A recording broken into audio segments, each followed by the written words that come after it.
महल बनकर तैयार हो गया। सम्राट ने सोचा कि क्यों ना नगर के जो भी सर्वश्रेष्ठ और भी कारीगर हों अथवा दूर दूर देश विदेश के कारीगर हों, उनको भी एक बार यह भवन दिखा लिया जाए। अगर कोई कमी हो तो उसको अभी ठीक कर लिया जाए, पश्चात गृह प्रवेश करूंगा। तो देश विदेश के सभी जगह के शिल्पकार आए, कारीगर आए, सभी ने उसका निरीक्षण किया। सम्राट ने कहा था कि सभी को पारितोषिक दिया जाएगा। जितने भी शिल्पकार आए सभी ने मन में विचार किया कि अगर अपन सम्राट के अनुकूल बोलेंगे तो अपन को उत्तम पारितोषिक मिलेगा, और कुछ प्रतिकूल कह दिया तो पता नहीं सम्राट कुपित हो गया, दंड दे दिया, सूली दे दी तो प्राण संकट में पड़ जाएंगे। तो जितने भी आए सबने कहा, राजन आपका राजमहल, आपका जो भवन है बहुत सुंदर है, सभी प्रकार से अनुकूल है। सम्राट प्रसन्न हो जाता और उसके लिए पारितोषिक देता। ऐसा क्रम काफी समय तक चला। पश्चात एक वृद्ध शिल्पकार उस भवन को देखने के लिए आया। उसने निरीक्षण किया। निरीक्षण करने के बाद सम्राट के समक्ष उपस्थित हुआ। सम्राट ने कहा, आप काफी वृद्ध और अनुभवी शिल्पकार हो, बताएं यदि इस भवन में कोई कमी हो तो अवगत कराएं, मैं उसे अपनी प्रसन्नता के लिए ही समझूंगा। वृद्ध शिल्पकार ने कहा, राजन भवन बहुत सुंदर है, सर्व सुविधा संपन्न है, पर कुछ कमी है। सम्राट ने कहा, कमी है? बताइए क्या कमी है? सैकड़ों शिल्पकार आकर चले गए, कभी किसी ने कोई कमी नहीं बताई, पर आप काफी वृद्ध और अनुभवी मालूम पड़ते हो, बताइए क्या कमी है? शिल्पकार ने कहा, राजन ना तो इस भवन को बनाने वाला रहेगा, ना इस भवन में रहने वाला रहेगा,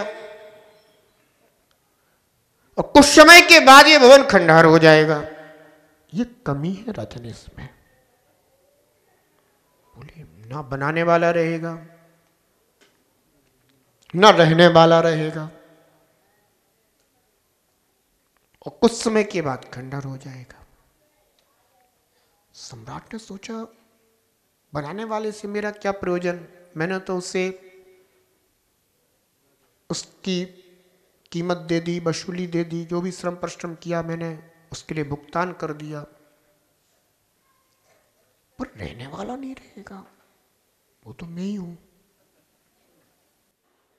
मैं इस भवन में नहीं रहूंगा, एक दिन मैं भी इस भवन से चला जाऊंगा। हां राजन, इस भवन में जो भी रहेगा उसे एक दिन जाना पड़ेगा, एक कमी है। ओह, सम्राट को विचार आया कि वास्तव में हमने ऐसे अनेकों भवन बनाए हैं, पर इन भवनों में कोई ऐसी व्यवस्था नहीं है स्थायी, तो जो इसमें रहे तो उसे कभी इस भवन से बाहर ना जाना पड़े। अवश्य जाना पड़ेगा। सम्राट ने कहा, तो क्या कोई ऐसा उपाय भी है कि जिस उपाय से भवन में रहा जाए तो फिर कभी वापिस ना जाना पड़े? शिल्पकार ने कहा, इसका उपाय भी है, पर इसका उपाय आपको तभी प्राप्त होगा जब आपके इस भवन में कोई निर्ग्रंथ वीतरागी संत आएंगे। वो ही तुम्हें वह उपाय बताएंगे, और वो ऐसा उपाय बताएंगे राजन कि अगर आपने उस उपाय को प्राप्त कर लिया तो आप स्थायी निवास को प्राप्त हो जाएंगे। फिर कभी आपको उस मुक्ति सदन को छोड़कर कहीं जाना नहीं पड़ेगा। ध्यान रखना, आहार दान एक ऐसा दान है जिसके द्वारा श्रावक अपने पापों को धोता है, अपने पुण्य का उत्पादन करता है। और एक बात ध्यान रखना, जिस घर में प्रभावशाली पुण्यात्मा जीव रहता है, उस घर में अगर कोई हीन पुण्यात्मा भी हो तो वो भी उसके प्रताप से अपने पुण्य को और अधिक बढ़ा लेता है और सुखी रहता है। कई बार आप देखिएगा ऐसे लोग सुने जाते हैं, गुरुदेव हमारे जब तक पिताजी थे ना तब तक हमारे घर में बहुत धन संपदा थी, बहुत सुख सुविधाएं, सब कुछ था, किसी प्रकार का कोई कमी नहीं थी। जब से पिताजी गए हैं तब से पता नहीं क्या हो गया, मेरा धन समाप्त हो गया। जबकि हमारे घर में कोई व्यसनी नहीं है, किसी प्रकार का कोई भी जीवन में खोट नहीं है। ऐसा क्यों? क्योंकि वह जीव पुण्यात्मा था और उसके पुण्य से धन वैभव संपदा ठहरी हुई थी। ध्यान रखना, कई बार व्यक्ति अभिमान में आ जाता है और धर्मात्मा जीवों की हंसी करेगा, खिल्ली करेगा, उपहास करेगा, और कभी कभी तो यह भी सोचने लग जाता है कि अरे इतना तो मैं भी कर लूंगा, और धर्मात्मा जीवों की संगति छोड़ देता है, बाद में मारा मारा फिरता है। हमेशा ध्यान रखो, इस जगत में अगर कोई संगति करने योग्य है तो पुण्यात्मा जीव, क्योंकि पुण्यात्मा जीव की संगति करने से अपने पुण्य की वृद्धि प्रारंभ हो जाती है। ध्यान रखना, कहते ना कि एक बुझा हुआ दीप अगर जले हुए दीप की संगति करेगा तो स्वयं भी अपने को प्रज्वलित कर लेगा। इसलिए धर्मात्मा जीवों की संगति करना चाहिए, पुण्यात्मा जीवों की संगति करना चाहिए। सुपात्र इस जगत में सबसे श्रेष्ठ पुण्यात्मा जीव धर्मात्मा जीव होते हैं। आहार दान, औषध दान, औषधि दान एक ऐसा दान है जो अपने को निरोगी करता है। एक बात ध्यान रखना, दान या धर्म ध्यान इस सब अपने लिए होते।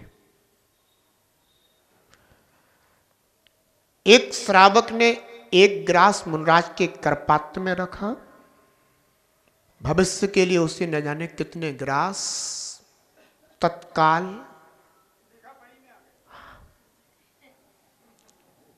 प्राप्त हो गए।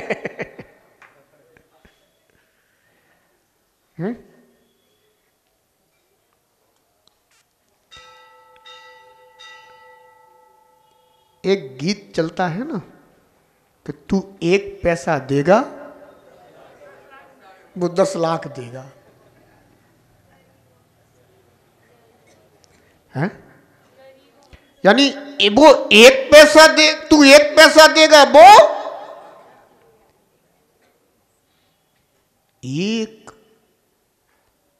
सुपात्र के हाथ पर रखा हुआ ग्रास 3 पल की आयु तक के सुख दे सकता है। 10 लाख तो बहुत कम हो गए।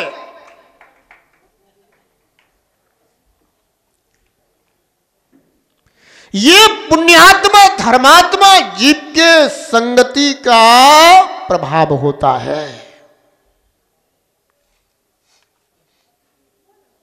औसत दान देने वाला निरोगता को प्राप्त होता है। इसलिए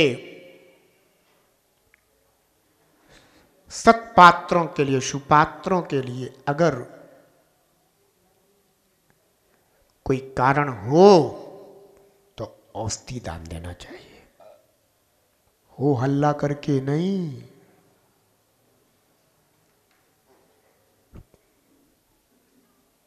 पता ही ना चले,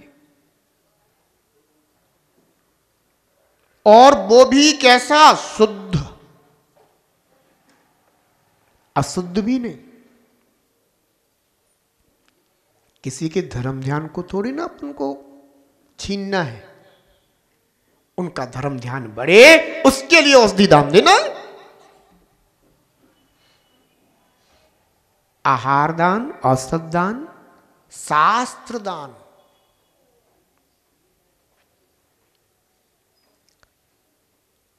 शास्त्र दान कोई छोटा दान नहीं है। ये समझो कि तुम शास्त्र नहीं दे रहे हो, समूह शरण दे रहे हो। जिनवाणी कहां खिरती है? समूह शरण में खिरती है। वह शास्त्र मुनिराज को दे रहे हो और वही जिनेन्द्र भगवान की वाणी उस शास्त्र में है।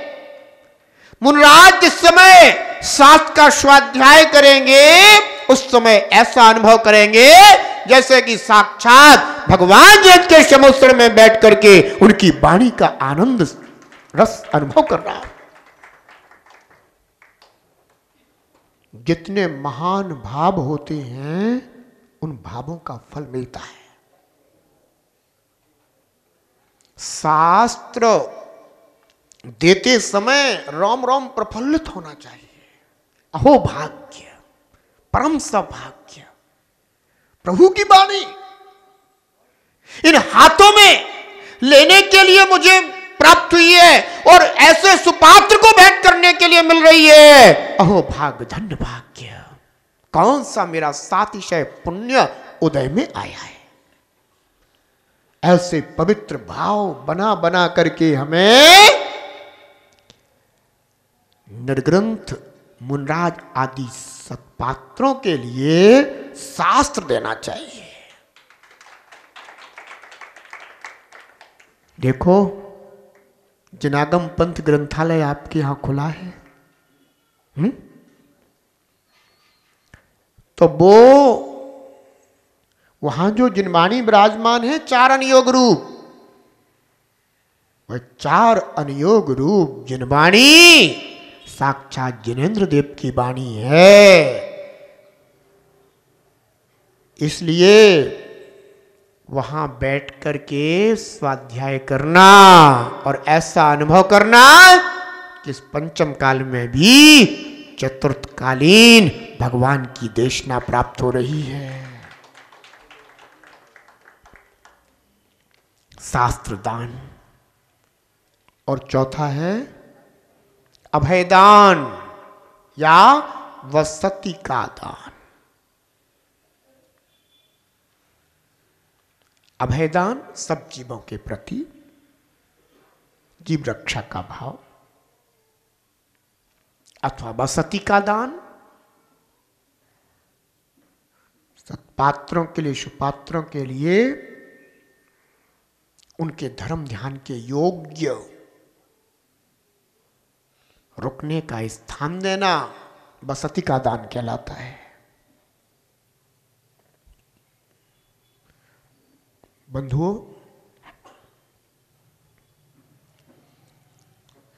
सुपात्र कोई परमानेंट तो लेते नहीं, तो आज आए कल चले गए, पर आपने जो उनको रुकने का स्थान दे दिया वह वसति का दान आपके लिए भाव भाव में महान महान विमानों में जन्म देने में कारण बनेगा।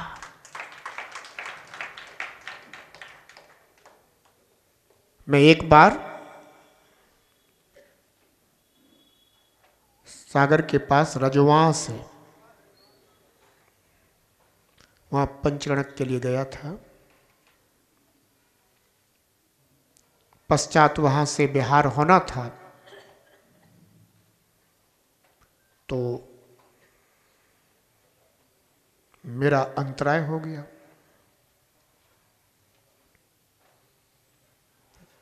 श्रावकों ने बहुत निवेदन किया कि नहीं गुरुदेव, ऐसे तो नहीं जाने देंगे, बस इतनी बात मान लो, कल का आहार ले लो, फिर नहीं रोकेंगे। हमने उनको बहुत समझाया, दोनों पंडित जी थे, सनत विनोद, बहुत निवेदन किया, हमने दोनों को समझाया, समाज को समझाया। हमने कहा कि जी बताओ, हम लोगों का जो चर्या मार्ग है, इसमें तो कुछ भी नहीं कहा जा सकता। कल अंतराय हो गया तो फिर क्या करोगे? अरे बोले कल होने नहीं देंगे, ऐसे कैसे हो जाएगा कल? बस आप तो निवेदन स्वीकार कर लो कि कल आहार करके आप, फिर नहीं रोकेंगे हम। हमने कहा अच्छा देखो, ये तो हमारी चर्या है, अरे यार कल भी अंतराय हो गया तो फिर मत रोकना। अरे बोले नहीं होगा कल, चलो नहीं रोकेंगे। बोले आपका अगर कोई कारण भी कल बने, कल नहीं रोकेंगे, कल आप